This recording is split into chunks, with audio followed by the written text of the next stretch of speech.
The Galactic Empire had seen thousands of species rise and fall under its rule. Civilizations bowed before its might, their cultures assimilated or crushed.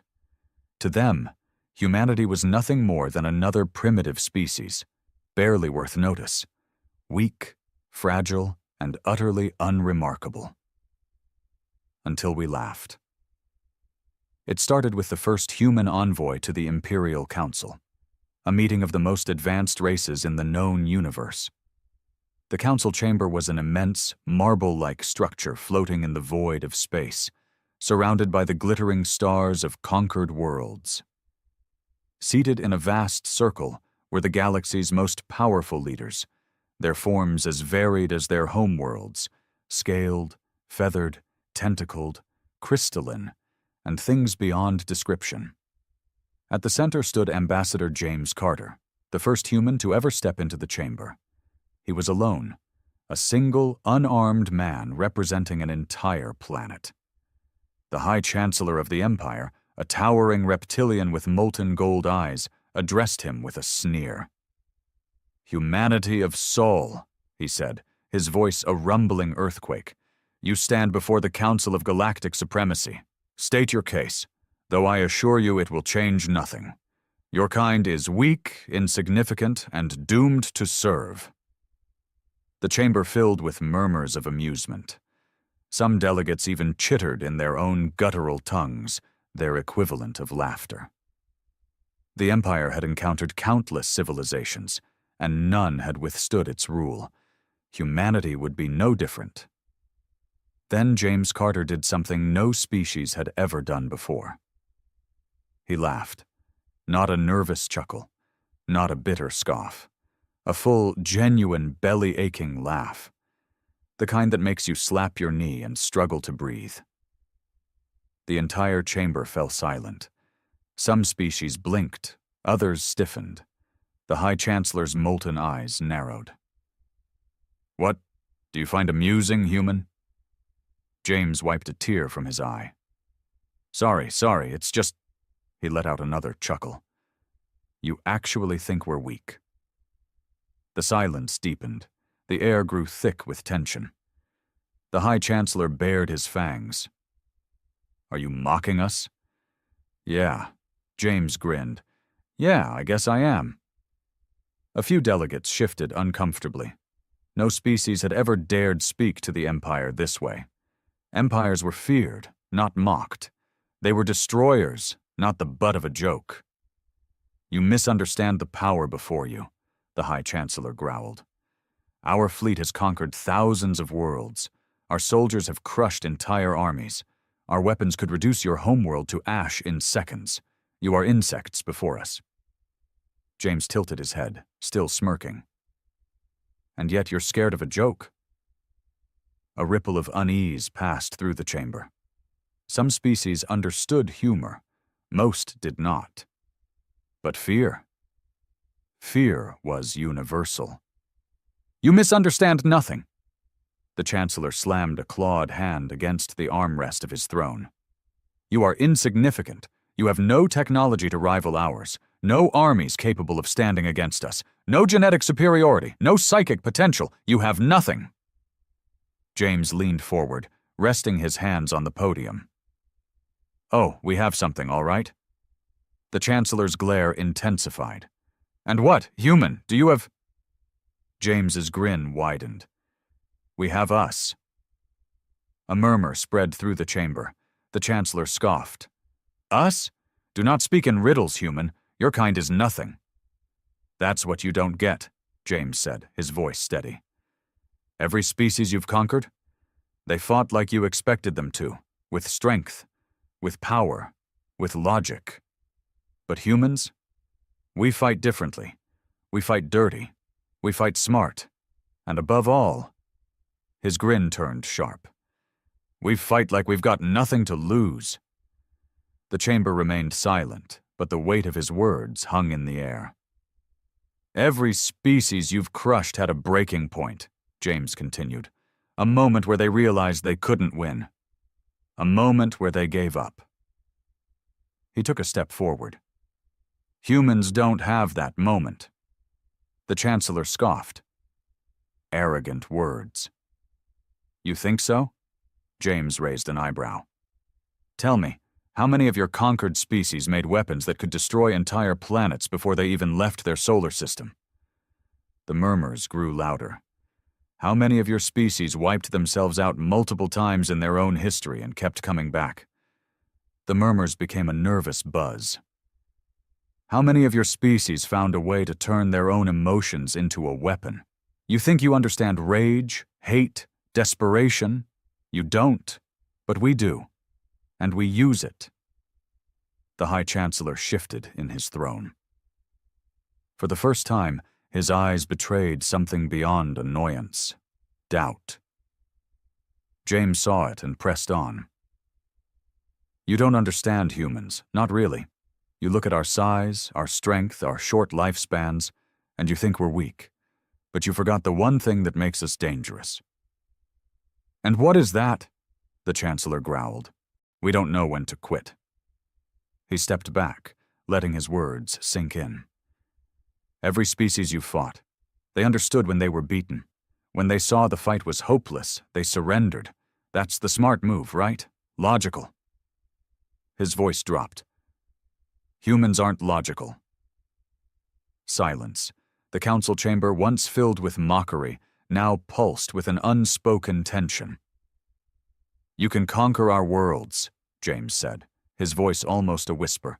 You can burn our cities. You can kill our leaders. But you'll never break us, because the moment you think you've won, we'll still be there. He leaned in, voice barely audible. And we'll be laughing. For the first time in history, the Galactic Empire had no response. And that was when humanity won. The silence in the chamber stretched on, thick and heavy. For the first time in its long and bloody history, the Galactic Council did not know how to respond. They had encountered defiance before, of course. Entire civilizations had thrown themselves against the might of the Empire, only to be ground into dust. But this was different. This wasn't defiance in the face of superior power. This was amusement. The High Chancellor's molten gold eyes remained locked on James Carter, searching for weakness, for some sign that this human was bluffing. But there was nothing. No fear. No hesitation. Just that maddening, infuriating grin. You overestimate yourselves, the Chancellor finally said, his voice quieter now, more measured. Your kind has only just stepped into the void, while we have ruled the stars for millennia. Your ships are primitive, your technology laughable. Your military, he sneered, is nothing but an unruly pack of savages with crude weapons. James folded his arms. And yet, here you are, trying real hard to convince yourself that we aren't a problem. He chuckled. Let me guess. This little speech of yours? It's for them. He gestured to the other council members, trying to keep them from realizing what you just did. The Chancellor's eyes narrowed. And what, human, have I just realized? James leaned forward, resting his elbows on the podium, voice dropping to a conspiratorial whisper. You're afraid of us. A ripple of unease passed through the chamber. The tension shifted, subtle but undeniable. Before, it had been the laughter of an arrogant empire mocking a lesser species. Now? Now it felt like something else entirely. Now it felt like doubt. The High Chancellor scoffed, but there was something forced about it. You are mistaken, he said. Your kind is insignificant. You will be brought to heel, like all the others. James raised an eyebrow. Will we? The Chancellor straightened. Your planet will be given an opportunity, he announced, addressing the chamber once more. Submit willingly, and you will be allowed to exist under imperial rule. Resist, and Sul will burn. A murmur of agreement rippled through the council. It was the same ultimatum that had been given to countless species before. The same choice, servitude or annihilation. James tilted his head, as if considering the offer. Then, very deliberately, he pulled something from his pocket. A small black rectangle. The Chancellor's eyes flicked to it. "What is that?" James grinned. "Oh, just my communicator. Thought I'd show you something."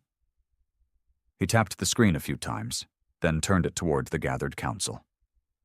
A hologram flickered to life. A live feed from somewhere deep in space.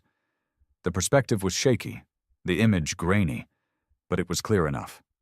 A fleet. A human fleet. Dozens of ships, ugly and brutish compared to the sleek, elegant designs of the Imperial Armada. Scarred hulls, mismatched components, weapons that looked bolted on rather than properly integrated. A patchwork force, cobbled together from whatever humanity had been able to muster. But they weren't retreating. They weren't hiding. They were advancing. The murmurs in the chamber grew louder. The Chancellor's eyes narrowed. "A desperate display," he scoffed. "Your ships are obsolete. They will be nothing but debris by the end of the cycle." James smirked. "Maybe. But you missed something." He swiped the screen, changing the angle of the feed. The perspective shifted, zooming in on a single vessel. A massive, hulking dreadnought. And painted across its hull, in bright, defiant letters, was a single phrase. "Nice try." The chamber erupted into chaos. Council members turned to one another, confused, uncertain. The Chancellor's expression darkened. "What does this mean?" he demanded. James leaned back, looking far too relaxed for someone who had just threatened an empire. "It means," he said, "you've already lost." The Chancellor bared his fangs. "Explain." James shrugged. "You think we don't know how outmatched we are?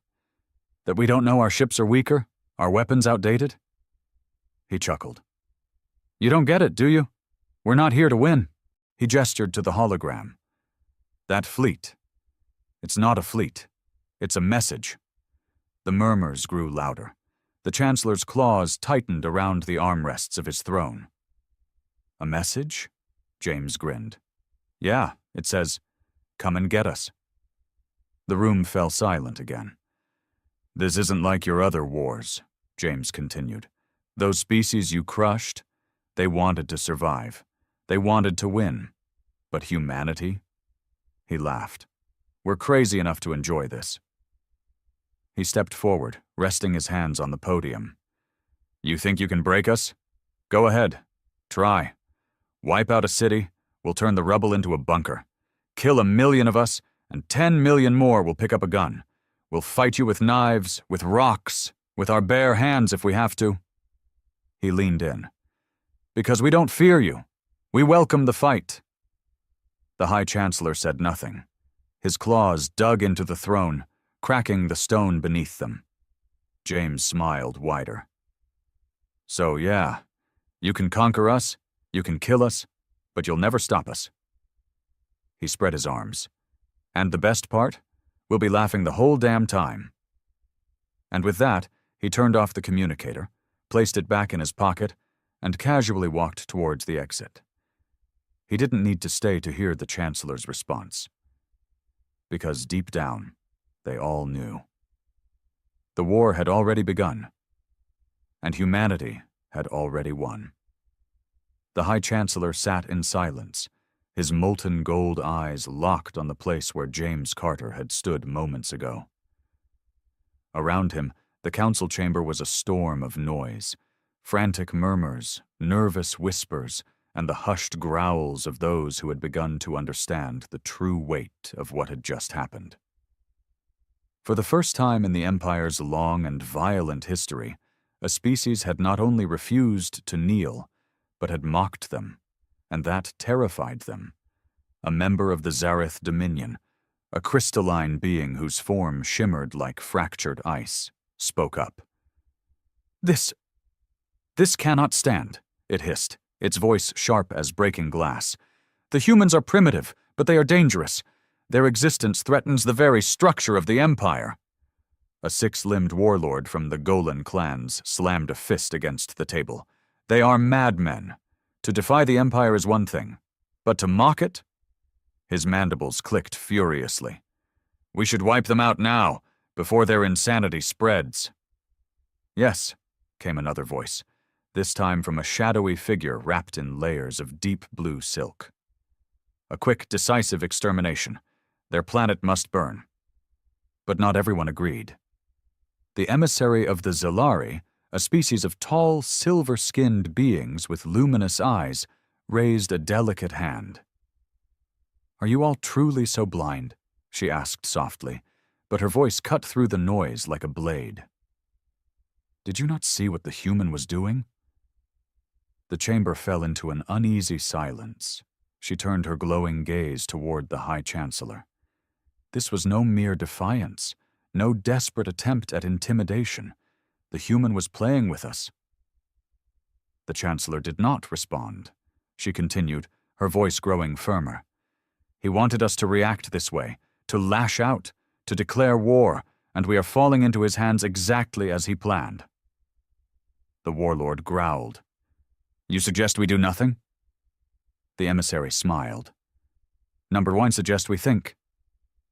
Another council member, a hunched and wrinkled being whose species had long served the Empire as record keepers, cleared his throat. The humans, they are unlike anything we have encountered before, he said, his voice ancient and weary. Their history is a series of conflicts, each more brutal than the last. They have never known peace for long. War is not an aberration to them. It is their natural state. The Chancellor's claws dug into his throne. He had known this, of course. The briefings on humanity had been clear. They had fought each other for millennia, waged wars that defied reason, slaughtered their own kind over gods, land, pride.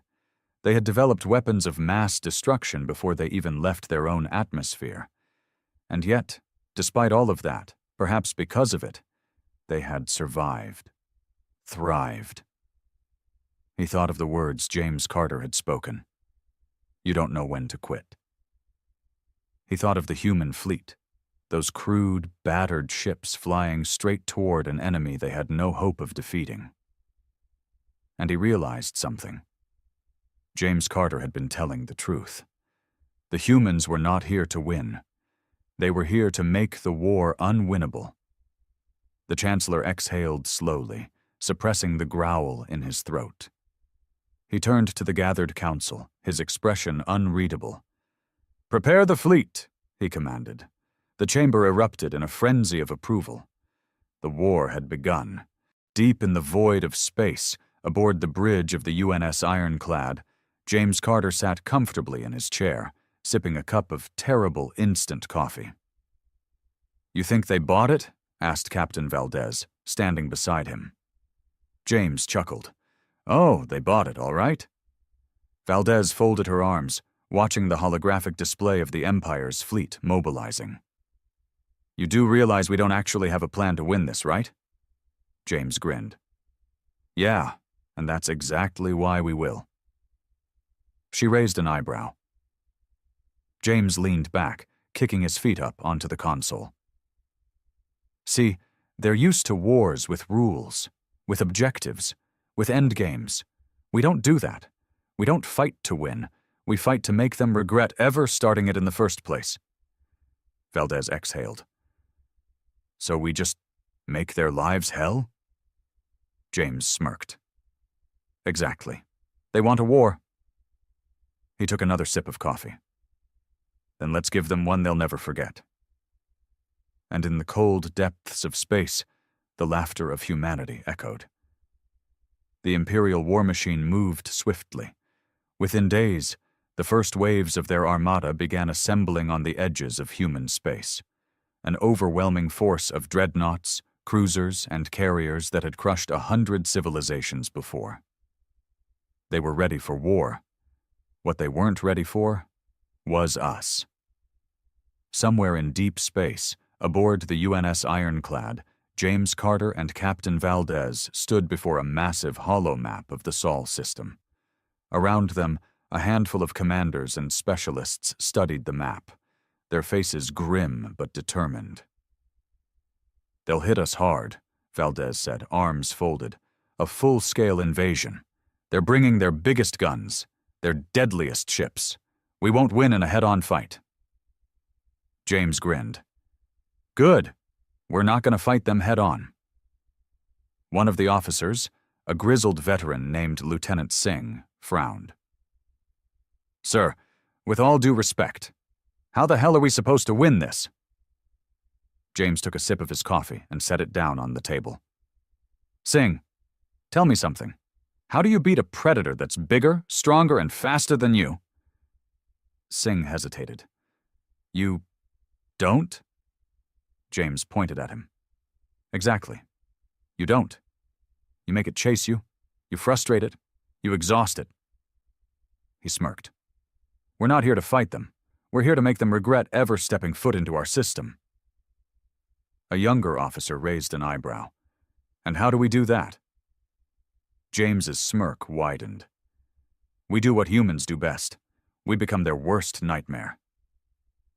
The Imperial fleet moved with mechanical precision, its formations tight, its ships gleaming with the cold efficiency of a war machine that had never known failure.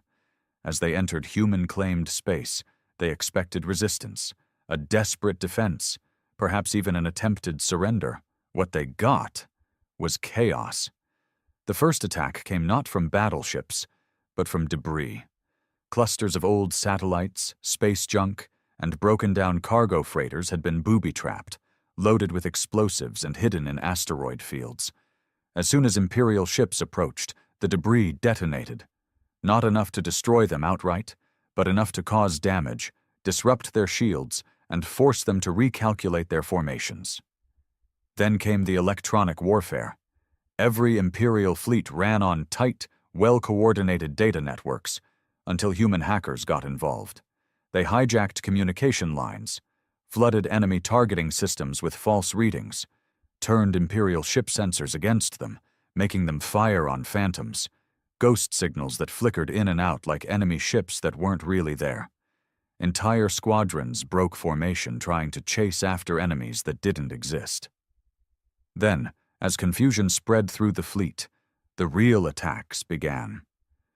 Small, fast-moving human ships, cobbled together from old cargo haulers and retrofitted civilian vessels, darted through the chaos, hitting weak points and disappearing before the Empire could retaliate. It wasn't war, it was harassment. The Empire had fought wars before. It had crushed rebellions, conquered entire star systems. But it had never faced an enemy that refused to engage in a proper battle. We need to bring them to order, one of the Imperial admirals growled, watching the erratic, seemingly random human attacks. They are acting like vermin. A silence fell over the command bridge. Because that was exactly the problem. Humans weren't fighting like soldiers. They were fighting like hunters, like guerrillas, like terrorists, like an enemy that didn't need to win, just needed to make the other side miserable. The Empire had expected an enemy that would submit or perish. Instead, they had found an enemy that was laughing while they burned everything down. And it was only the beginning. Back aboard the ironclad, James Carter watched the reports roll in. Another supply convoy lost. Another Imperial battleship forced into retreat. Another communication relay jammed beyond repair, all without a single major battle. Valdez let out a low whistle. I think they're starting to get pissed. James grinned. Good. Angry enemies make mistakes. Singh shook his head in disbelief. We're actually making this work. James leaned forward, eyes gleaming. Oh, Singh, we're just getting started. Because this wasn't a war of conquest. This wasn't a war of strategy. This was a war of attrition. And humanity was very, very good at making people regret their decisions. The Imperial fleet had never known fear.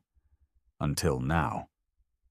The High Chancellor sat in his private war chamber aboard the Indomitable, the largest and most powerful dreadnought in the Imperial Armada. Around him, his most trusted generals and admirals stood, their faces grim as they watched the latest battle reports. Or rather, The latest disasters. Entire squadrons lost without a single proper engagement. Supply lines severed. Communications disrupted. Their fleet was enormous, their weapons superior. And yet, they were losing.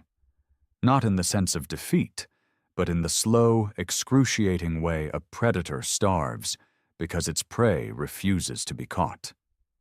"This is unacceptable," one of the admirals hissed, his scaled face tight with barely contained fury. "We came to crush them, yet they mock us at every turn." The High Chancellor's golden eyes flickered toward the holomap. The humans had no fleet to rival theirs, no planetary defenses that could stand against Imperial bombardment, and yet the Empire's forces were struggling. Because humanity wasn't fighting a war, they were playing a game, a cruel, insane, brilliantly effective game. The moment an Imperial fleet settled into orbit around a human-controlled colony, the madness would begin.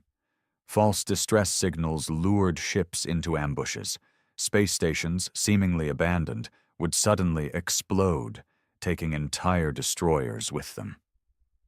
Human ships, barely held together scraps of metal and desperation, suicidally rammed into Imperial carriers, detonating payloads designed to pierce even the strongest armor.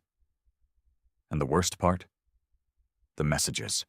On every wrecked Imperial ship, on every hacked transmission, on every intercepted signal, humanity left messages. Some were taunts. "That all you got? Try harder. Oops, did we do that?" Others were worse. Imperial soldiers found their own security footage played back at them, but edited, showing themselves being ambushed, their commanders slain, their ships burning. It hadn't happened yet, but it would. Humanity was taunting them with their own future. The psychological toll was devastating. The Empire had never fought an enemy like this. They had fought warriors, conquerors, armies that met them on the battlefield. But humans? Humans fought like monsters. They burrowed into shadows, struck from the dark, laughed in the face of annihilation, and worst of all, they were having fun. The Imperial officers were losing control of their own soldiers. There were rumors spreading, terrible, stupid rumors, that human ships could phase in and out of existence, that human soldiers could kill with just a look, that humans had no fear, no pain, no limit to their madness. The High Chancellor had ordered strict discipline, but even he could see the unease in his own ranks. Some officers refused to patrol human-controlled sectors. Some deserted. The war was turning into something else. It was no longer about conquest.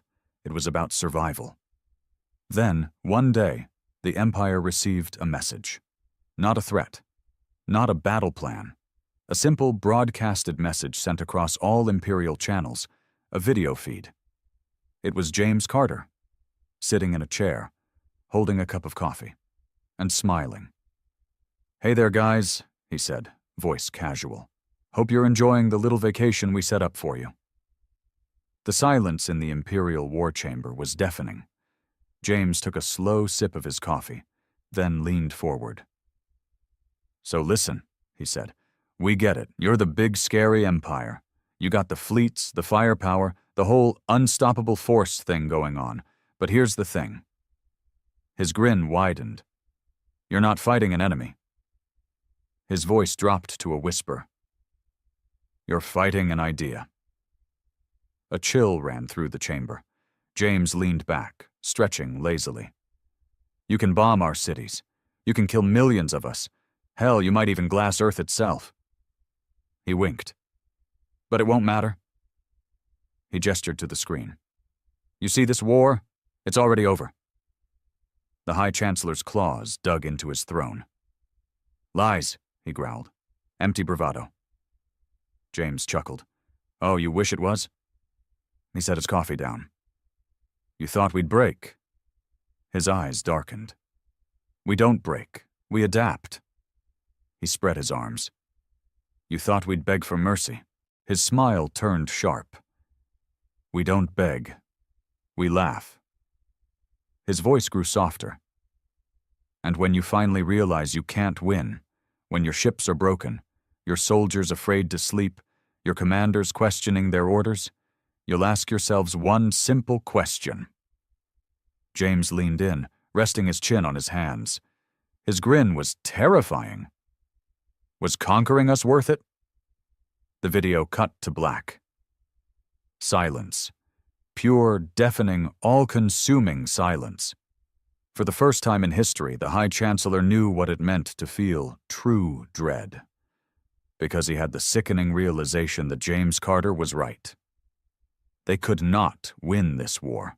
Not because humanity was stronger, not because humanity had better weapons, but because humanity had nothing to lose, and the most dangerous enemy in the universe was one that enjoyed the fight. The Imperial war effort was unraveling. It didn't happen in a single moment, nor with a grand battle. No dramatic last stands, no heroic sacrifices. Just a slow, insidious rotting from within. The first official desertions began within the lower ranks. Scouts, engineers, communications officers who had seen too much. They stopped responding to orders. Some fled into deep space. Others were found floating in escape pods, their faces blank with terror, muttering the same phrase over and over. They don't stop. They never stop. Entire patrol fleets would vanish, their last transmissions filled with nothing but laughter. Commanders lost faith in their own systems. They stopped trusting their scanners, their intel, their own soldiers. Because every time they thought they had the humans cornered, every time they prepared for an overwhelming strike, it turned into a trap. The war was no longer about conquest. It was about surviving the nightmare. Aboard the Indomitable, the High Chancellor stood in silence, watching the latest reports scroll across the command screens. His admirals and generals stood around him, but none dared to speak. The once mighty Imperial war machine was coming apart at the seams. Entire fleets had stopped responding. Planetary governors were defying orders, unwilling to send reinforcements to the Sol front. Some species within the Empire had begun questioning their loyalty, wondering if humans could fight back, why couldn't they? It was worse than defeat. It was decay. One of the admirals, an old war beast with jagged horns, finally broke the silence. His voice was rough, exhausted. "Chancellor, we must consider a retreat." The chamber tensed. No one had ever spoken those words in the history of the Empire. The High Chancellor turned his molten gold gaze toward the Admiral, and for the first time in his long rule, he felt something foreign, something vile. Doubt. His claws dug into the stone of his throne. His empire had never lost, not once. And yet, the humans had never tried to win. They had simply denied the Empire victory, over and over and over again. The Admiral exhaled. "We have wasted too many resources. Our forces are breaking. The humans are not an enemy we can defeat in the way we are accustomed to." A silence stretched. No one argued, because everyone knew it was true. The High Chancellor closed his eyes, his rage boiling beneath his skin. And then, a sound. A single, sharp, piercing beep. The chamber froze. A new transmission was coming through.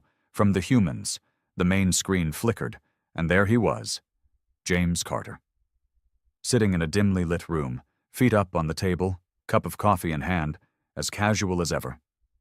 "Hey guys," he said, his voice almost cheerful. "Been a while. How's the invasion going?" The room tensed, but James barely seemed to notice. "Oh, wait," he smirked. "That's right. It's not going anywhere." His voice was filled with amusement, but his eyes, those human eyes, were cold, calculated. "You know, I gotta hand it to you," he continued. "You guys really did come in swinging. Big fleets, big guns, big speeches. It was adorable." The High Chancellor's fists clenched. "But here's the thing," James said, leaning forward. "You should have never come here." A pause. His grin widened. Because we don't do surrender. Another pause. And we don't let things go. The High Chancellor inhaled slowly. You cannot win, human. James let out a soft chuckle. Man, you still don't get it. His eyes gleamed. We already won. The Chancellor's jaw tightened. You have nothing. No fleet capable of conquest. No planets to match our empire. No... James cut him off with a casual wave. Yeah, the usual. We are the mighty empire. We are unstoppable, blah, blah, blah. He took another sip of his coffee. But let me ask you something, big guy. He leaned in, voice dropping to a whisper. How many of your soldiers sleep soundly these days? A silence fell over the chamber. James tilted his head. How many of your officers hesitate before opening a door, wondering if we're already inside? The silence deepened. How many ships refuse to patrol human space because they know the moment they do, they're already dead? James's smile disappeared. You don't win a war against humans. His voice turned sharp. You survive it. He let the words hang in the air. Then, slowly, he leaned back, stretching. So, here's my offer, he said, tone light again. You pack up, take your fancy ships, and get the hell out of our space. You leave, we leave you alone. The High Chancellor bared his fangs. And if we refuse? James Carter grinned. Then we follow you. A beat. Not as conquerors, not as invaders. His eyes darkened. As a curse. The chamber was deathly silent. James chuckled. So go ahead, keep fighting. Drag this war out, burn our planets. Kill as many of us as you can. He leaned forward one last time. But just remember, we are very, very good at making people regret their decisions. The screen cut to black. The chamber was silent. No one spoke. No one dared to speak. Finally, the High Chancellor exhaled, and for the first time in his long rule, he uttered the words he never thought he would say. Prepare the retreat. The war was over, but the nightmares would never end.